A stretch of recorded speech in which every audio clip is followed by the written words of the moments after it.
नमस्कार। 2 मिनट का उपाय ज़िंदगी बदल जाए पार्ट 6। अब मैं एक आपको ऐसा उपाय बताने जा रही हूँ जिसे हमारे बड़े बुजुर्ग किया करते थे और इतने कम पैसे कमाने के बावजूद भी वो लोग बेहद खुश थे। लेकिन हमने अपने इस सभ्यता और संस्कृति को छोड़ दिया है। हमारे यहाँ पर एक नियम है कि एकादशी हो, होली हो या दिवाली हो, उस पर अपने घर की बहन और बेटियों के यहाँ पर खाने पीने का सामान भेजा जाता है। अब आप कहेंगे इससे क्या होता है? जिसके घर की बेटी सुखी उसका सब कुछ सुखी। अब मैं अगर बेटियों की बात करती हूँ तो जितनी भी मम्मियाँ हैं वो बड़ी खुश हो जाती हैं और अपने दामाद के लिए, शादीशुदा बेटियों के लिए फटाफट से सामान भेजना शुरू कर देती हैं।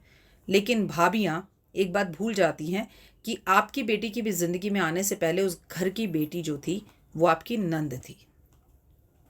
अपनी बेटी को तो आप जितना मर्जी भर लीजिए, वो आपका कर्तव्य भी है और हर माँ बाप करते भी हैं। लेकिन अगर आपने अपने घर की नंद को खुश नहीं रखा, अपने घर की जो बेटी सबसे पहले उस घर की है वो सुखी नहीं रही, तो जीवन में कुछ भी बेकार है। आप चाहे जो मर्जी कर लीजिए।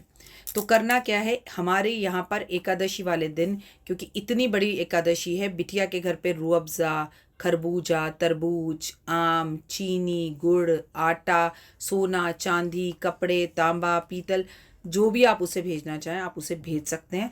और अगर आप इंटरनेशनल स्तर पर है कि आप ये सामान ना भेज सकें तो पेटीएम कर सकते हैं, उसके अकाउंट में पैसे जमा करा सकते हैं। उसके लिए कुछ चीज़ें ऐसी कर सकते हैं कि उसे पैसे ज़रूर दें।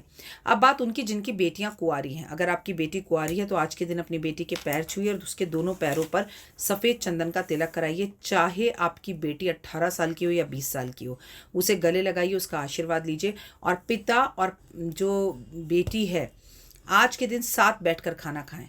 भाई और बहन अगर साथ में हैं तो वो एक साथ बैठकर खाना खाएं, एक दूसरे को खाना खिलाएं। लेकिन पिता और पुत्री की बात की जाए तो एक ही प्लेट में खाना खाएं, क्योंकि एक ही प्लेट में जब लड़की अपने पिताजी के खाना खाती है तो अपने पिता की अकाल मृत्यु को खा जाती है और पिता का सौभाग्य ज़रूर बढ़ता है। और ऐसा सिर्फ एकादशी पे नहीं करना चाहिए, ऐसा आपको हमेशा करना चाहिए। जब मौका मिले पापा की प्लेट में पापा के साथ बैठकर खाओ और उसके बाद अपनी ज़िंदगी में बदलाव देखो। लेकिन कम से कम इस एकादशी पर ज़रूर कीजिए। और अगर आपके घर की आपकी नंदें आपसे नाराज़ हैं तो उन्हें मनाइए, आज के दिन खाने पर बुलाइए। दीदी और बहन या छोटी है तो बच्चा बनकर बात कीजिए और उनके साथ अपने रिश्तों को अच्छा करें। क्यों? अरे आपको नहीं पता, आज बुधवार है, आपको मालूम है ना? 31 मई 2023 को बुधवार है। और बुधवार बुध कारक है बुआ का, बुध कारक है बहन का, बुध कारक है छोटी कन्याओं का। और अगर जिसके घर में बहन बेटी नहीं है वो छोटी छोटी कन्याओं में ये चीज़ें ज़रूरतमंद लड़कियों में स्लम में जाकर वितरण कर सकते हैं और अपने भाग्य को उदय कर सकते हैं। बुध ग्रह एकदम टॉप का हो जाएगा, गणेश जी सारे विघ्न हर देंगे और धन की इतनी बारिश होगी कि ओए होए आपको इस समझ में नहीं आएगा कि धन कहाँ संभाल कर रखें।